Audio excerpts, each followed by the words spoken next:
Hello, friends. This is Dave Hurwitz, executive editor at ClassicsToday.com, and this is video number 1001. It's my 1001st video. I'm making it hot on the heels of the thousandth because the thousandth was Sibelius tone poems, The Idealist. And this is one of the series of interesting overtures. And I wanted to stick with Sibelius. We're going to have like a Sibelius day. Now, of course, if you approach all of these separately, thousands of years from now, they won't be together the way I originally made them. But I just want you to know that this video is the companion to the ideal Sibelius tone poems because I just thought it would be nice to continue the theme and do a little bit of unusual Sibelius. People think they know their Sibelius once they know a couple symphonies in Finlandia. But he wrote a tremendous amount of music and a tremendous amount of glorious orchestral and incidental music, which is very, very little known. And so for this interesting overture, I have selected the first movement, which is marked Overture. In other words, it's an overture to the Scènes historiques, the historical scenes number 1. There are 2 sets of them, 2 groups, 3 movements each. Lovely, lovely, lovely works. When was the last time you saw them performed in a concert? I've never seen them announced. I've never seen anyone care about them, which I find astonishing. They are masterful, absolutely masterful. And so is this little overture, which is only a bit over 4 minutes long. It's supposed to be a portrait, so theoretically, of Wainamoinen, who's that character in the Kalevala that runs into Pohjola's daughter. Is that enough Finnish for you, like in a row? Okay, he's the happy hero. He's a wizard. He runs around on a sled looking for a entertaining sexual encounter and runs into Pohjola's daughter, the daughter of the Northland, and she makes him do stupid things, and he cuts off his foot. And anyway, this particular overture is theoretically a little character sketch. At least that's what we believe and what we were led to believe. But it exists now simply as an overture to the first set of the historical scenes. And the other historical scenes, what are they? Well, there's a scene. It's a tempo di minuetto, and then a festivo, tempo di bolero. Bolero the dance, not like Ravel's bolero. The point is, Sibelius has taken them out of their programmatic context and just suggested ages long ago and times far off in the past. And boy, this is a beautiful work. You can listen to it. I'm playing the whole thing. You cannot listen to it and not feel that it is major, masterful Sibelius. And that is all I'm going to say about it. It is an interesting overture, and you just don't hear it. It freaks me out. How many times on the radio or wherever do we get to hear the Corelia suite? It's like every 15 minutes, which is magnificent. But there are like all these other suites, and they're just as good.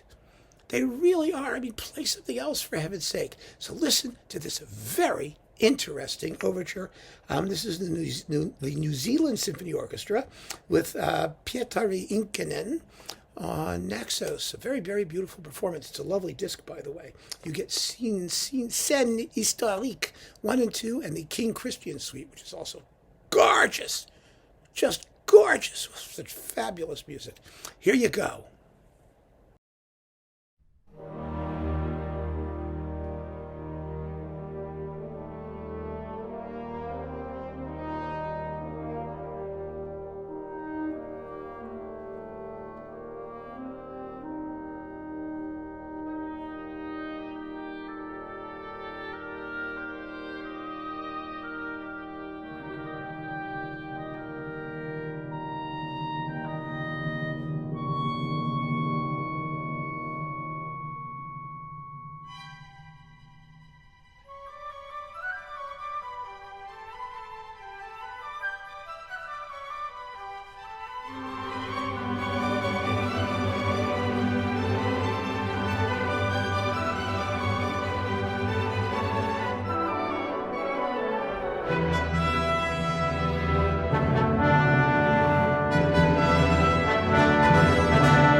Isn't it just beautiful?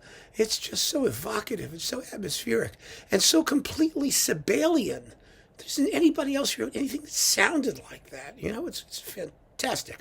So I just wanted to do as an adjunct to that little talk about, a fairly long talk actually, about the Sibelius tone poems, this interesting overture. So if you don't have all the time for that, listen to this.